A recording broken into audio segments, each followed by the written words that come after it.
Hello everybody, the Lawn Gnome is here, and music's got me feeling so free. Yeah, Hollywood, you know I love you more than what I should.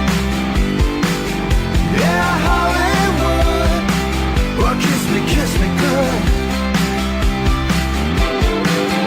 Yeah, Hollywood, you know I love you more than. When it comes to bands that I like, I always enjoy when artists that I like keep their sound fresh. Like, it's never the same sound twice. The Beatles were probably one of the few bands that was like that in the history of music.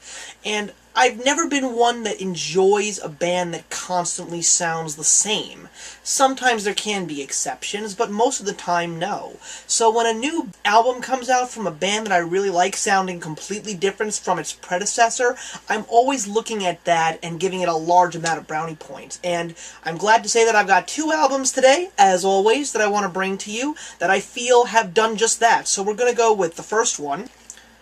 This album has been out for a while. Paramore is one of my favorite bands, and probably one of the more recent bands that I've liked for a while. And this band has gone through some dramatic changes in the past few years, because it did take them a while to release their fourth studio album, which is their self-titled.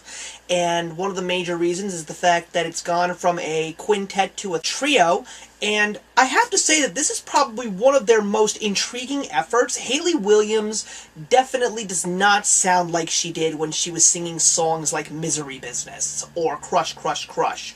She's definitely given us a much more mature sound, and the music that you hear in this album, while it doesn't give you a set sound, there's a lot of different kinds of sounds. Everything that ranges from the old school Paramore, which is a little bit on the emo side, to some punk and even a little bit of independent sounding, like with some acoustic work.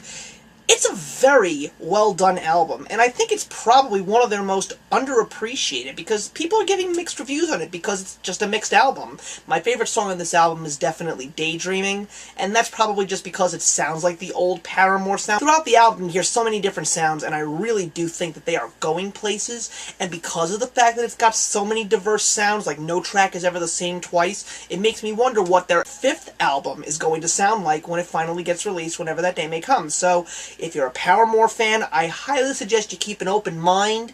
You may feel a little bit weird when you're listening to it because it doesn't sound like their last three, but it's definitely a good one, and I think it really should get its praise.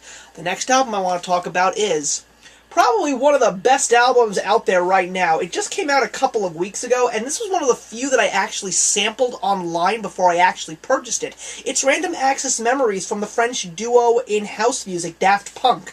Now, I have praised Daft Punk way back when I first started this channel. I'll put a link to the video which described the Tron Legacy Soundtrack. These guys have been around for so long, and I have always been a fan of theirs, but I never actually purchased their albums. This is the first album of theirs that I actually purchased, and I did actually, alongside this, purchase Discovery, which has my favorite Daft Punk song on there, which is One More Time, but Random Access Memory is amazing. It's one of the best albums that I have heard this year. It's definitely an evolutionized sound of this duo. They take a lot of funk and electric sounds from the late 70s, early 80s, and make an incredible piece of work here, and all the songs on this album are great. Also, very diverse. They never sound the same. I love Get Lucky, which is the #1 song in the world of pop music right now. I also like Give Life Back to Music. I love Doing It Right, and I love Lose Yourself to Dance. They're just all amazing songs. Daft Punk is amazing, and this is definitely one of their most original sounding albums to date. I didn't even know they only had 5, and by 5 I'm including the Tron Legacy soundtrack, but these guys are incredible, and where they've gone with Random Access Memories makes me really wonder where they're going to go with their next project, and I gotta tell you, I've become a much bigger fan of Daft Punk than I thought I was. Very similar to the way I was with a band like Journey. I didn't really think I was a huge Journey fan, and then 3 days in a row I hear 3 different Journey songs that I didn't even know were theirs, and I realized I was a huge Journey fan, so I got their greatest hits. So you never know.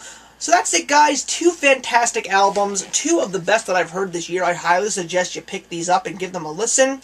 And the question that I'm going to leave to you today is, what are your thoughts, if there are any Black Sabbath fans out there, of Ozzy Osbourne's return on their newest album? Or have you listened to the album, which is called 13? If you have, what are your thoughts? Do you think it's worth purchasing? Because the last time that an old lead singer came back to a band that no one had ever heard from, it was last year. It was David Lee Roth returning to Van Halen, and it was a pretty big triumph. I am the Lawn Gnome, and remember that actions speak louder than words.